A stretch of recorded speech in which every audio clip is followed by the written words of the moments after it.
सुप्रभात मेरे प्यारे बच्चों। आज हम कामचोर पृष्ठ संख्या 53 से आरंभ करेंगे। असल में झाड़ू देने से पहले जरा सा पानी छिड़क लेना चाहिए। बस यह ख्याल आते ही तुरंत दरी पर पानी छिड़का गया। एक तो वैसे ही धूल से अटी हुई थी, पानी पड़ते ही सारी धूल कीचड़ बन गई। अब सब आंगन से भी निकाले गए। तय हुआ कि पेड़ों को पानी दिया जाए। बस सारे घर की बाल्टियां, लोटे, तसले, भगोने, पतीलियां लूट ली गई। जिन्हें ये चीज़ें भी ना मिली वे डोंगे, कटोरे और गिलास ही ले भागे। यहाँ लेखक लिखता है कि झाड़ू देने से पहले थोड़ा सा पानी छिड़क लेना चाहिए ताकि धूल न उड़े। बच्चों के मन में जब यह ख्याल आया तो तुरंत उन्होंने दरी पर पानी छिड़क दिया और पानी ज़रूरत से ज़्यादा छिड़क दिया, जिसके कारण जो उस पर धूल थी वह पानी पड़ते ही कीचड़ में बदल गई। बच्चों की ऐसी हरकत देखकर उन्हें आंगन से भी निकाल दिया गया। तो बच्चों ने तय किया कि अब पेड़ों को पानी दिया जाए। बस सारे बच्चे घर में जितनी भी बाल्टियां हैं, लोटे हैं, तसले हैं, भगोने हैं, जो भी बर्तन है सबको अपने अपने हाथ में ले लिया और जिन्हें इनमें से कोई भी चीज़ न मिली वह छोटे छोटे बर्तन ले लिया, जैसे डोंगे, कटोरे और गिलास। अब सब लोग नल पर टूट पड़े। यहाँ भी वह घमासान मची कि क्या मजाल जो एक बूंद पानी भी किसी के बर्तन में आ सके। ठुसम ठास किसी बाल्टी पर तसला और पतीले पर लोटा और भगोने पर डोंगे। पहले तो धक्के चले, फिर कोहनियाँ और उसके बाद बर्तन। फौरन बड़े भाइयों, बहनों, मामुओं और दमदार मौसियों, फूफियों की कुमक भेजी गई। फौज मैदान में हथियार फेंककर पीठ दिखा गई। अपने अपने बर्तन को लेकर सारे बच्चे नल पर इकट्ठा हो गए, टूट पड़े। यहाँ भी वही घमासान मच गया। यहाँ भी धक्का मुक्का। मजाल है कि किसी के बर्तन में एक बूंद पानी भी आ सके।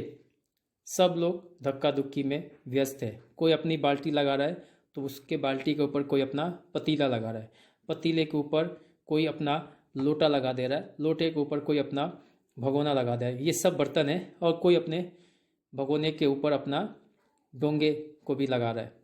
तो जो लड़का पहले आया था, जो बच्चा पहले आया था, वह दूसरे बच्चे को धक्का देने लगा। पहले धक्का, फिर कोहनियाँ, उसके बाद फिर बर्तन से ही वहाँ पर सब लड़ने लगे।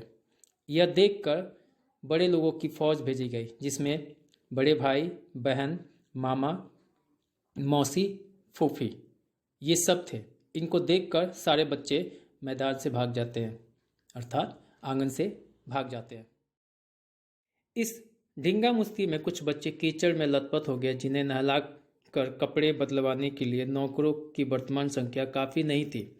पास के बंगले से नौकर आए और 4 आना प्रति बच्चे के हिसाब से नहलवाए गए।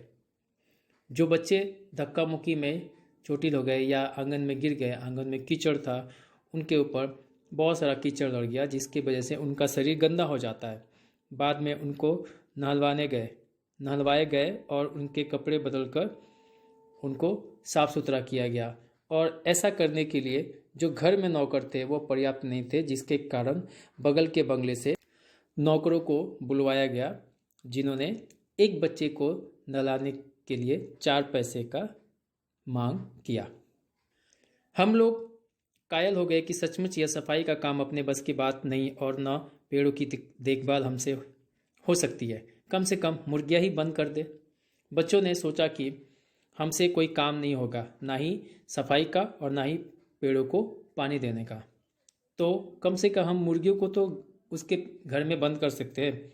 बस शामी से जो बांस, छड़ी हाथ पड़ी लेकर मुर्गियों को हाँकने लगे, चल दड़बे चल दड़बे। बच्चों ने तय किया कि शाम से ही सब मुर्गियों को हाँक हाँक कर उनके घर में बंद कर देंगे। तो अपने अपने हाथ में बांस, छड़ी लेकर मुर्गियों को हाँकने लगे। पर साहब, मुर्गियों को भी किसी ने हमारे विरुद्ध भड़का रखा था। ऊट पटांग इधर उधर कूदने लगी।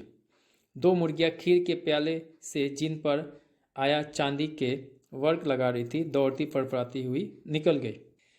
लेखक कह रहा है कि बच्चे को ऐसा लग रहा है कि मुर्गियों को भी किसी ने उनके खिलाफ भड़का दिया था, विरुद्ध कर दिया था। जो मुर्गियाँ हाँकने से घर में जानी चाहिए थी अपनी, वो नहीं जाकर उठ पटांग उल्टी पुल्टी हरकतें कर रही थी और इधर उधर कूदने लगी।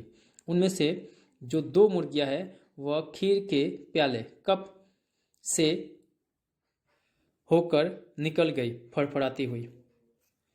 तूफान गुजरने के बाद पता चला कि प्याले खाली है और सारी खीर दीदी के कामदानी के दुपट्टे और ताजे धुले सिर पर लगी हुई है।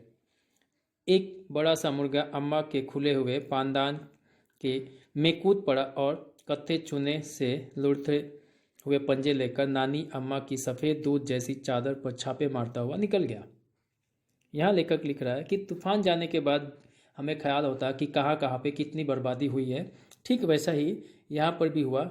जो मुर्गी प्याले से होकर गुजरी थी वो पता चला कि जो दीदी है उनके दुपट्टे पर लगा दी है, उनके सिर पर दौड़कर चली गई है। तो जो खीर है दुपट्टे पर लग गया और सिर पर लगा हुआ। उन्हीं में से एक बड़ा सा मुर्गा है जो एक पानदान में कूद पड़ा। पानदान मतलब जिसमें पान, कत्था, चूना ये सब रखा होता है, उसको पानदान कहते हैं। उसमें कूद पड़ा और कत्थे चूने से उसके पंजे सने हुए थे।